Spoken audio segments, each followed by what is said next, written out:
approximately half an hour ago that a judge has blocked Kroger's $24.6 billion merger with Albertsons, where the judge sided with the FTC, finding that the deal would reduce competition for U.S. grocery shoppers. Not sure if you want to speak on that at all. I don't know. I mean, it is breaking, but thank you so much for coming on. Well, thank you so much for having me. It's so great to be here with you. And yeah, I was just literally before I jumped on this reading the opinion that we just got from this judge in Oregon. This was the largest proposed supermarket merger in U.S. history. It's still in litigation, so limited what I can say, but this is a big win for the FTC. Hell yeah. So you are, I think, one of the unsung heroes who is criminally underrated in the Biden administration and did not, in my opinion, get the worthy praise that you and your team deserved. Having said that, I wanted to talk to you about a lot of the the issues that you've tackled. But before we get to that, if you don't mind, is it possible for you to describe maybe what you do and what the concept of trusts are or monopolies are and how they come about in America? Yeah, happy to. So I serve as chair of the Federal Trade Commission. This is a federal agency that was created 110 years ago. We actually just celebrated our 110th birthday. And the agency was created basically against the backdrop of the robber barons, right? The industrial trusts. So think like the meat trust, the steel trust, the oil trust. And basically what had happened was we'd had the Industrial Revolution, all of these great technological advances, these new technologies, but simultaneously a lot of concentration of power in the hands of a relatively few number of individuals and firms. At that time, the way that these monopolies were organized as businesses were kind of trusts, hence antitrust, hence trust busting. But the basic idea was really one that goes back to all the way to the founding, which was if what we care about is Americans being free and having real liberty and not having to worry about the arbitrary exercise of power, you need to have safeguards against the state. And our Constitution does that in terms of checks and balances. But you also need to have safeguards against tyrants of trade, as they were called, as of private monopolies, because you need to safeguard against concentration of private power as well. Because, the way people experience freedom in their day-to-day lives is less through interacting on an ongoing daily basis with their government representative, but is through all of these commercial interactions and transactions and economic relationships. And so if you allow bullying and coercion to be okay in our economic realm, that's really going to undermine people's experience of freedom and liberty, right? And so the principles of antitrust and anti-monopoly are actually foundational to our country as a democracy. So that's kind of the original vision. Our agency is small. We're like 1,300 people, but we have oversight across the entire economy. We have a fantastic team.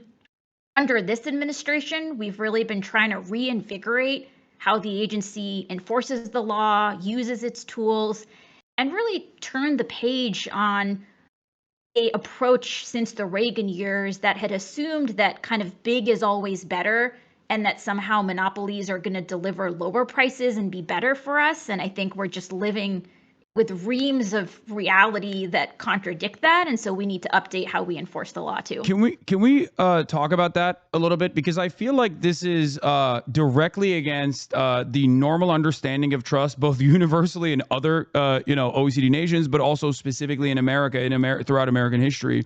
The notion that I think the American conceptualization of monopolies and whether they are worthy of scrutiny or whether they're worthy of being busted, right, is entirely dependent on the consumer impact, right? I feel like this is different than just fundamentally how monopolies or oligopolies occur. That as long as the prices are low, as long as the prices are are kept low, or at least if they like consistently increase but only marginally year over year, that these monopolies should not be touched, and are not worthy of any scrutiny whatsoever.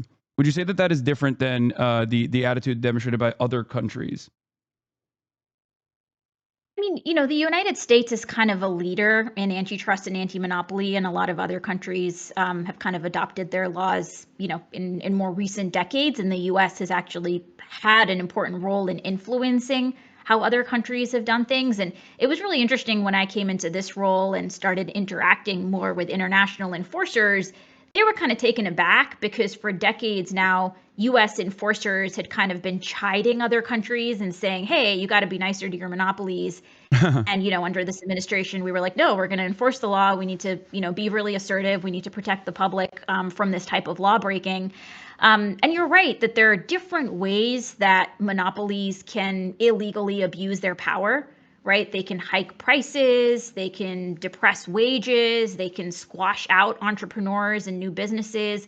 And I think what's been really perverse is that even if you say, okay, what the philosophy of the last 40 years was we're only going to address law violations by monopolies that they're raising prices, that we've actually seen higher prices in a Yeah. whole set of areas. And so that approach on its own terms seems to have failed in ways that created kind of the opening to come in and say, hey, we're going to, take a fresh look and reinvigorate things.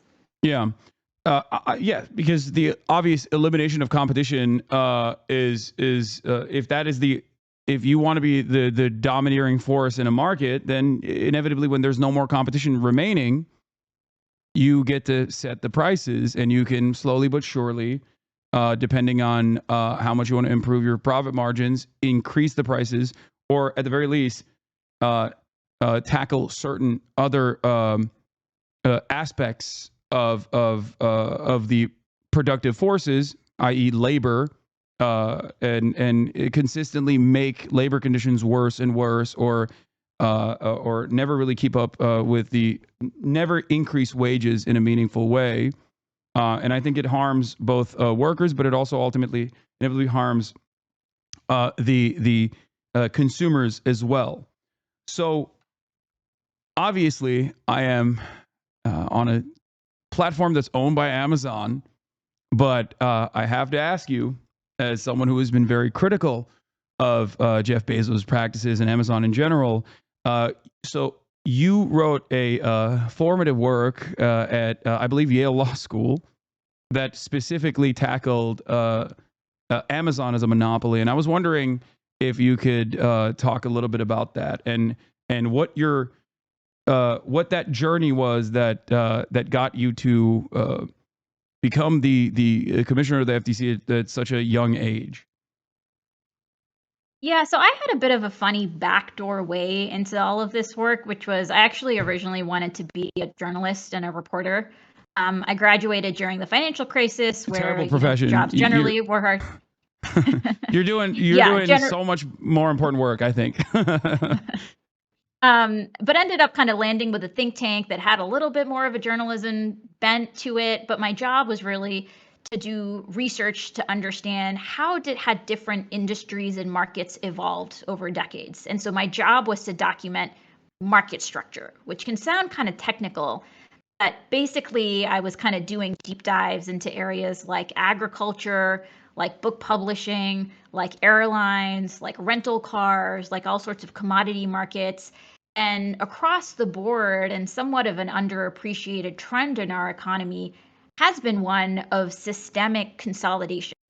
So, where decades ago in a particular market you had dozens and dozens of competitors, today, in part through mergers and acquisitions, you've gone from dozens to just a handful.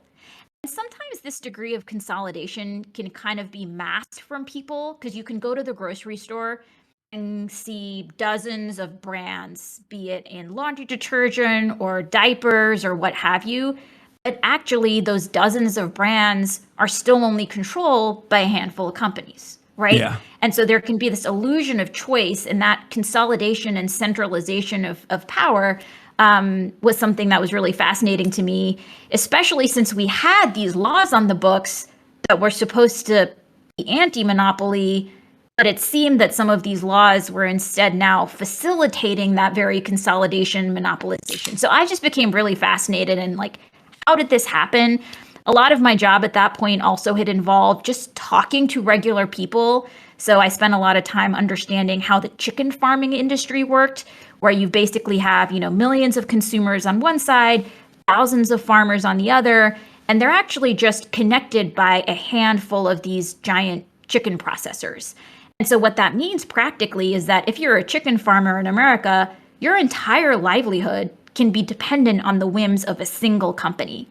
And talking to these chicken farmers, you sensed a real sense of fear, honestly, about not wanting to get on the wrong side of this firm, about waking up one day and getting handed the sickly chicks instead of the healthy ones. And it was just an exercise of arbitrary power that our nation and our values are supposed to be against. And so fast forward, I decided to go to law school, ended up writing this paper that was in part informed by the conversations I had with investors and the small businesses that were selling on Amazon.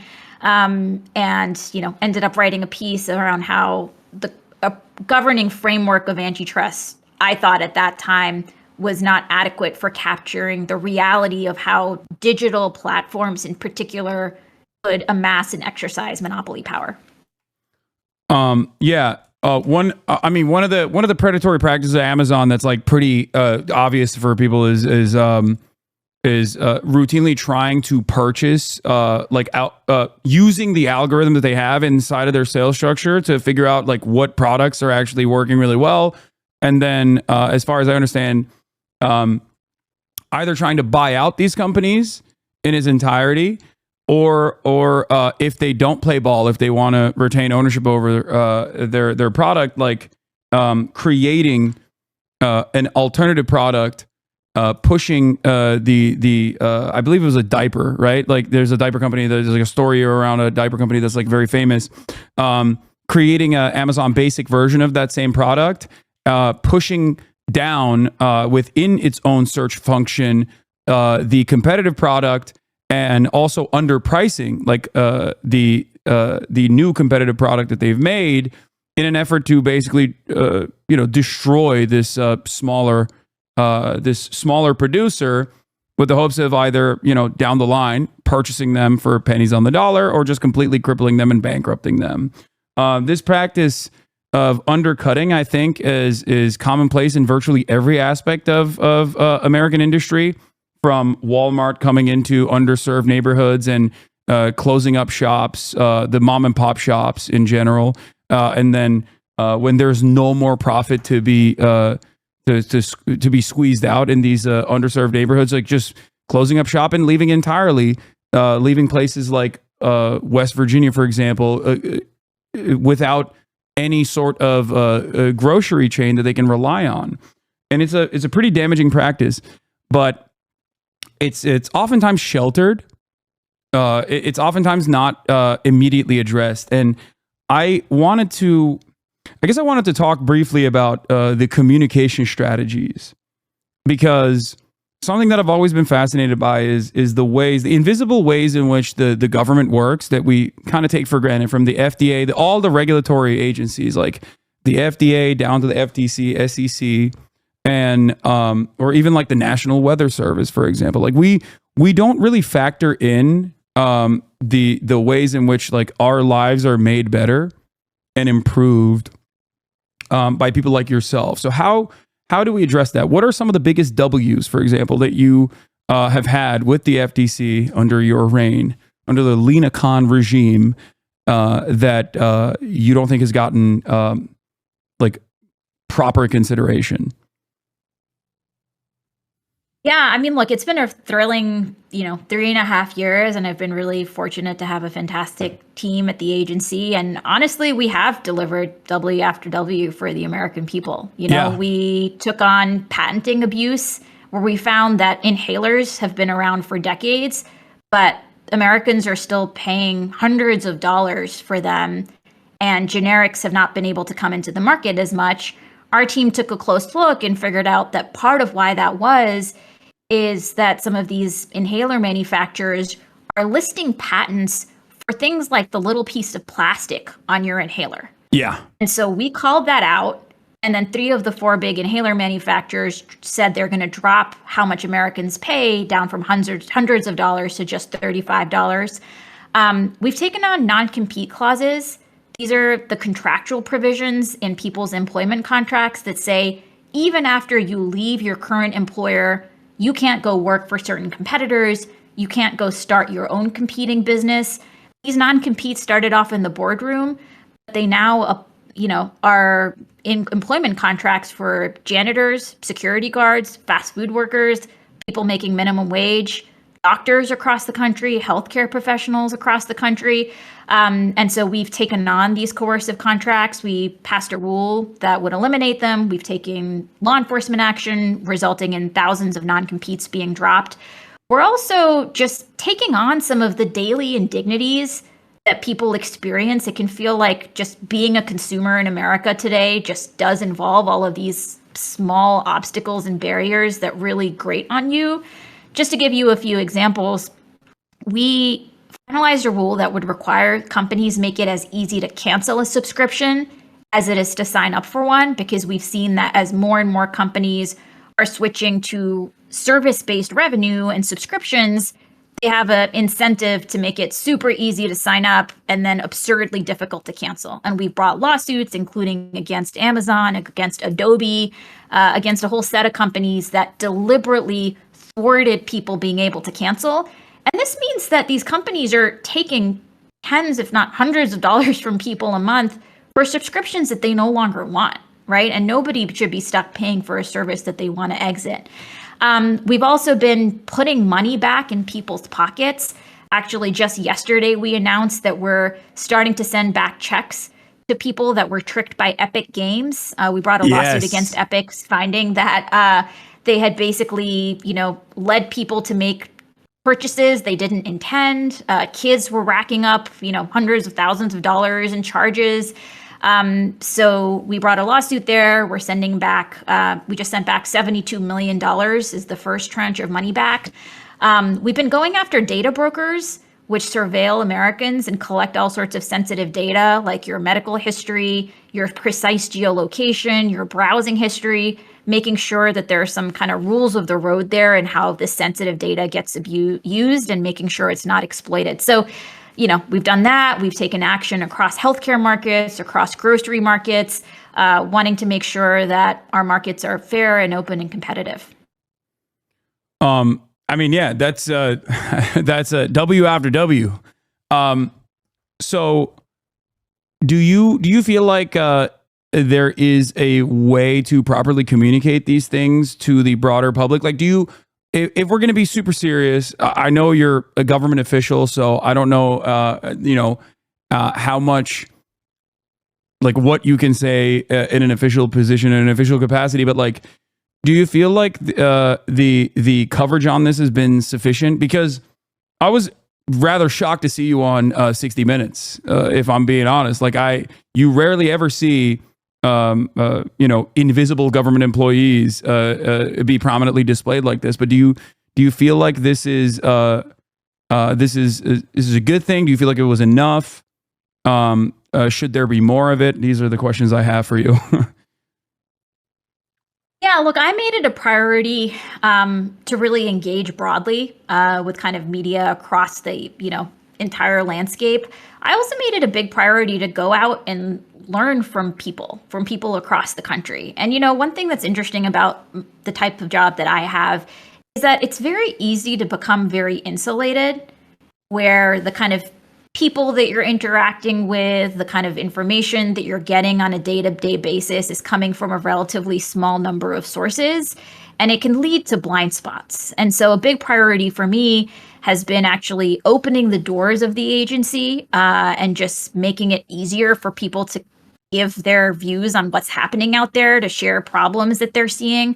So we started doing these regular open commission meetings where anybody in America can come and talk to me and my 4 colleagues as commissioners, tell us what they're seeing. We have, franchisees come, people who drive for ride sharing companies. We've heard from people who have lost family members who were rationing insulin because it's so expensive. We've heard from people who have kids are suffering from abuse on social media. I mean, just like the full landscape. And we've also done listening sessions across the country. So we've gone to places like Baraboo, Wisconsin. And, we went to Colorado to listen to farmers. We went to Kansas City to listen to independent pharmacists. We've really just traveled the entire country to make sure we are just getting out of the bit of the Beltway bubble and trying to make sure we're hearing directly from people about the economic challenges they face, and then also use those opportunities to tell them, here are the tools we have, here's what we're doing. And I think one thing that's really important here is one pathology that you can see sometimes in economic policy making is a lot of reliance on certain types of models and theories and assumptions that can become somewhat divorced and detached from economic reality, right? I mean, we saw that during the financial crisis, but I think we've seen that at various points since.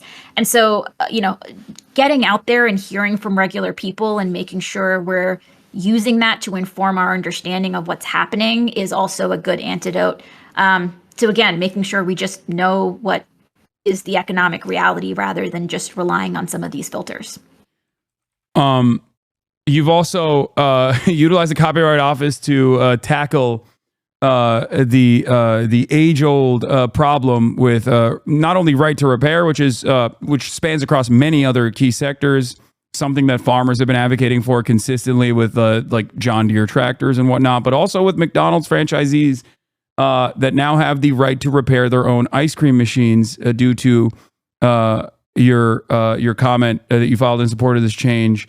I feel like these are very meaningful. They're small but very meaningful ways in which you are working to change people's lives. Now, I guess the question I have is, it seems like we have a new administration coming in, the Trump administration. Now, there have been some interesting developments in terms of the way that Donald Trump at least responds to public pressure in a unique way that is unceremonious, unorthodox, in comparison to his other Republican counterparts. Are there things that Biden could do to, at least from what I understand, there is a thing that Biden can do right now to extend the amount of time you have as the head of this agency, given your a very popular track record so far and all of the meaningful ways that you have helped regular American citizens. Do you feel like there is an extension process that could possibly happen? I know this is a little bit of a difficult question to answer, but are you at liberty to discuss certain things or at least like speculate on it? Or is that too inappropriate to ask? Look, I mean, the president always has the chance to nominate whoever they want. And if the Senate wants to take that up, they can do that. Time is short and they're kind of focused on getting through set of people who've already been nominated, but I defer to the president and the Senate on what they choose to do there. I can't speculate about what's going to happen in the future, but we're just focused on using all of the time we have right now to get as much out of the door where we think if there are law violations, we want to bring lawsuits to make that clear. If there are rules that we think would address, persistent problems, be it on things like junk fees or privacy abuses for kids, we're focused on using the time we have to get those improvements. There are some unique supporters of yours within the Republican caucus as well, which is why I was wondering. You have, I believe, even Josh Hawley, who has stated, or other Republican politicians that have stated their support for some of the actions that you've taken. And I was wondering if there's any veracity to that. If there's any, you are popular in a bipartisan manner, it seems. Even though there are certainly there were certainly some fissures, even with the way that I guess the Harris campaign was communicating, given some of their corporate benefactors. This is not what you're saying. This is what I'm saying. This is my assessment of the situation. So I guess you have a limited time frame that you can operate in, at least all things considered at this point, and you're using that time, that valuable time that you have, to continue fighting the good fight. Is there? I guess the question is there any? Is there any? How do I ask this? Is there any honesty to the ways in which the Republicans have communicated that they like you, the Republican politicians? Have you had any conversations with Republican politicians that say that have given you assurances in terms of maintaining your position at the as the commissioner of the FTC? I'll just say generally, in this job, I've gotten the chance to interact and engage with and meet with senators and members of Congress from both parties. And taking on monopolies that are abusing their power is not a left issue. It's not a right issue. It's an American issue, right? And when we went around the country, honestly, I would meet with people who would say things like, I've been a lifelong Republican, and let me tell you, your work to eliminate non-competes is the best thing government has done in my entire life. Right. I mean, the level of cross-partisan support that we have gotten for our work, I think, is truly off the charts. And you see that sometimes reflected in how members of Congress are engaging with the FTC. I hear from a lot of members that are very worried, especially those that represent rural districts in red states, about how Main Street is just getting decimated. And so you have independent groceries, independent pharmacies getting pushed out of business, not because their communities don't love them and depend on them and frequent them, but potentially because of illegal business practices somewhere else in the supply chain. We hear bipartisan concern about, private commercial surveillance and how that's affecting people's rights. I think on things like junk fees and subscription traps, taking those practices on is pretty unobjectionable. So I do think that we see a lot of, at a grassroots level, popular cross-partisan support for taking on illegal monopolies and illegal, actions by corporations. I think what you see going forward, we're just going to have to wait and see in terms of, what a future administration decides to do in terms of continuing some of this work or trying to reverse it. Yeah, that's amazing.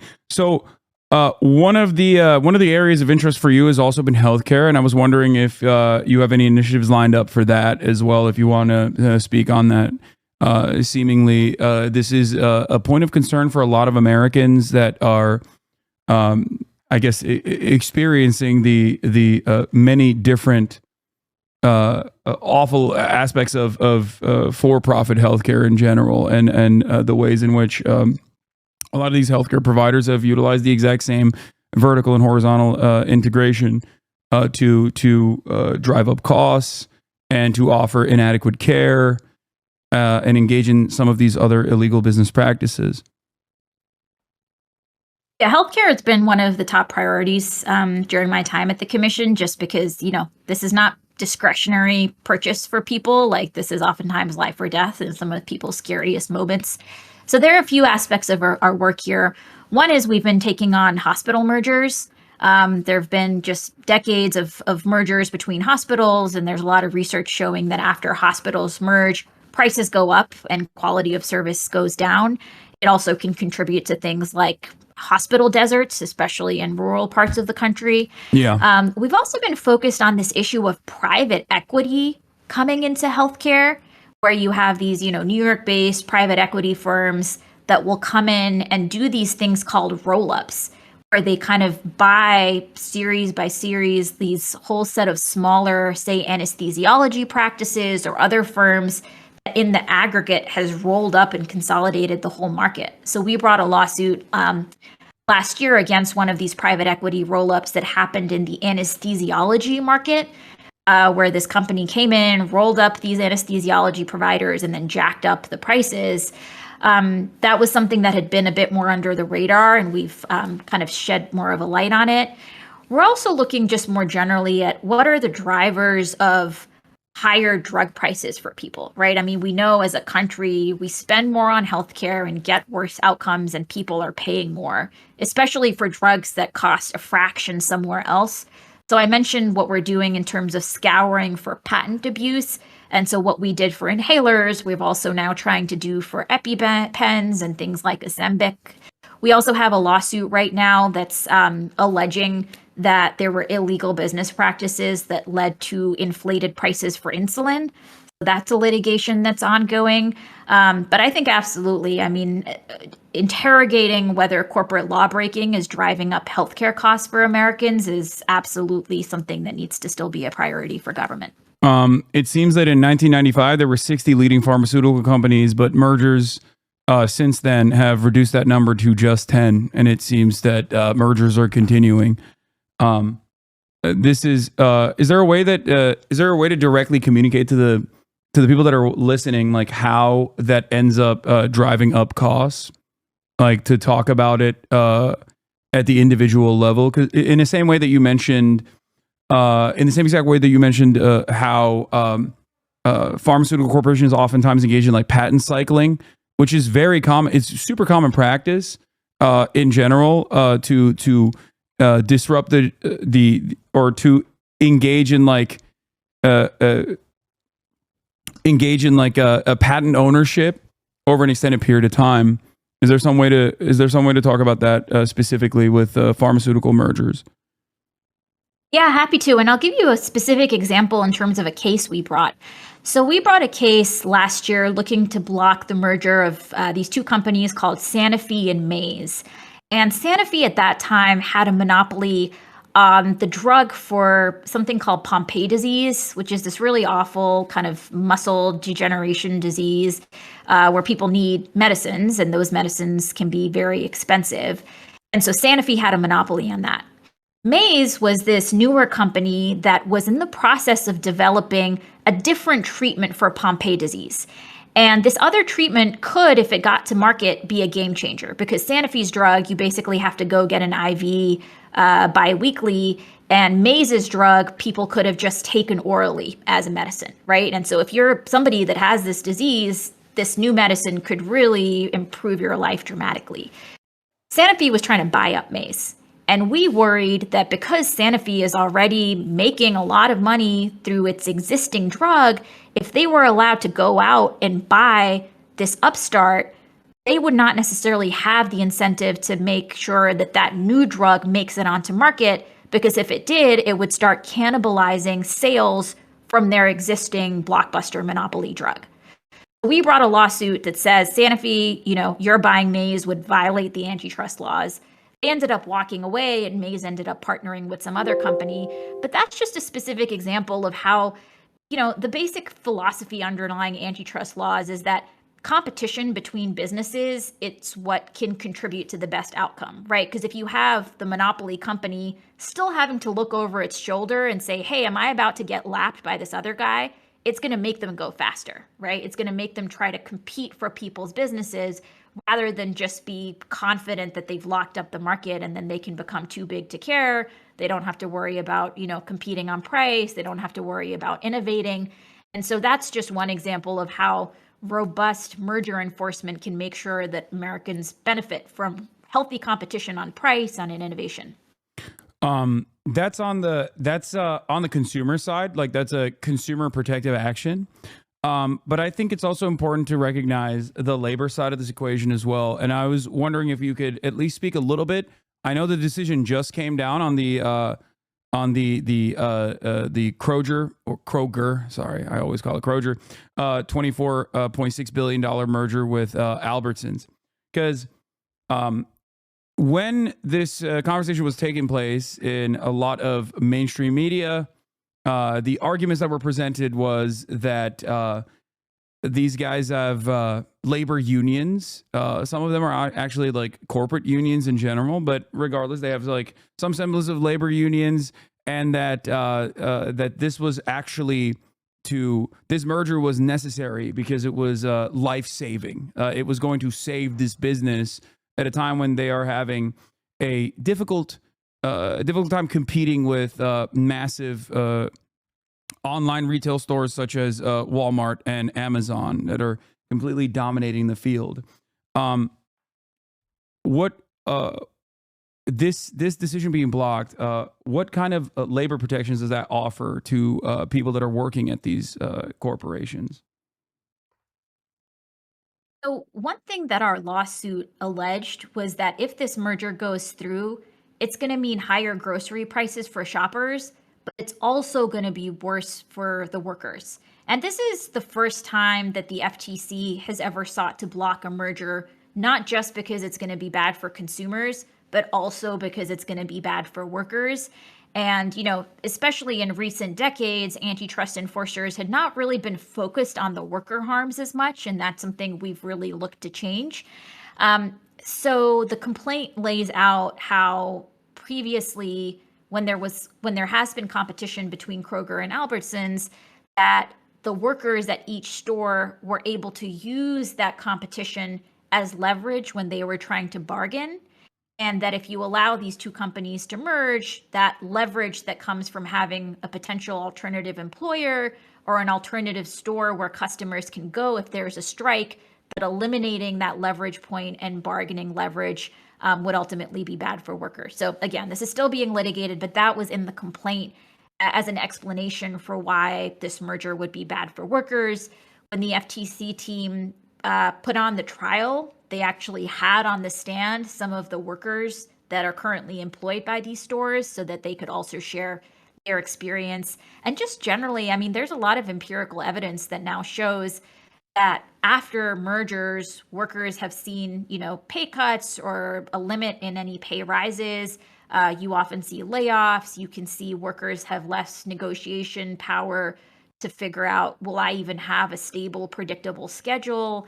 And so, these are all dimensions of competition on the labor front that are important to protect for people. Lina Khan, thank you so much for coming on. I know you had limited time here. You're obviously very busy doing incredibly important work, both advocating for American workers and also advocating for American consumers. I hope to have you again on the broadcast soon. I know you have a busy day. Thank you so much for taking some time out to talk to us. It was wonderful to have you. Is there any last note that you want to end this conversation on? No, just want to say thank you for having me on. And yeah, we'll look forward to continuing the conversation. All right. Have a good one. Bye. You too. Take care. Bye-bye.